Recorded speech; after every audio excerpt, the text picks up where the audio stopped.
Hello, Malons. Today we're gonna make Korean dumpling. It's simple, but also there's a lots of things to do. So today we're gonna go a little bit faster than usual. Starting with the ginger, chop it, ground it, garlic, same thing. We're gonna mix it together, as well as serrano pepper. Now we're gonna blanch the bean sprouts. Just quickly simmer water, put it in, take it out after a minute. Chop it up, leek, same thing. Just chop it up. Napa cabbage. If you want a soft texture, make sure all of the vegetables are chopped.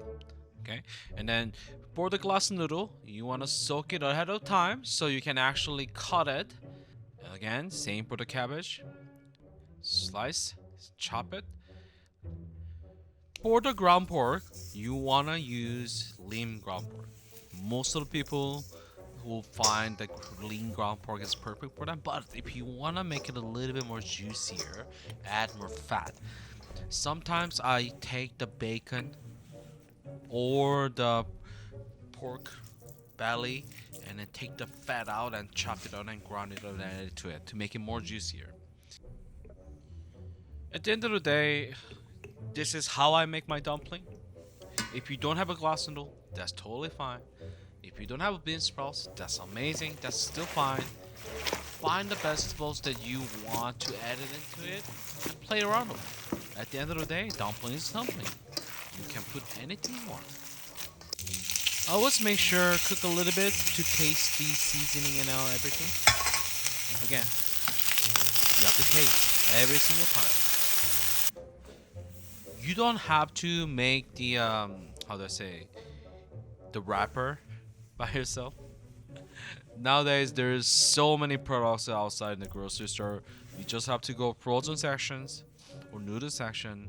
They always have like a cheap but great quality of the wrappers out there. There's like wonton wrappers, gyoza wrappers, sometimes you say dumpling wrappers. I personally prefer gyoza wrappers because they are thinner than others, as well as is suitable for the steaming, pan frying, or even soup. It's very versatile, and then it tastes good too. There's two things you want to keep in mind. One, make sure you put the water in the edge. That will help you to wrap it tight. Two, don't put too much stopping in it. More stopping, the better, I understand, but it will be very, very, very hard for you to wrap it properly.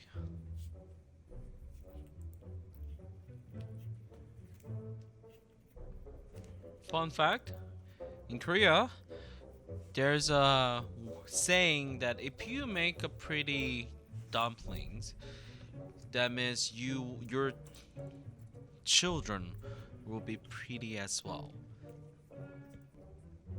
It's weird, I know, but there is a saying. I love to cook my dumpling with pan and add some water in it. Um, just one note on this will be, again, don't start with the high heat. Start with a medium. Once you hear like um, that like rainy sounds happening, like that, yeah. Add some water in there. Just cover it. Keep it low heat. Look at that. Crispy and juicy. Thanks for watching. Don't forget to subscribe and like. See you next time.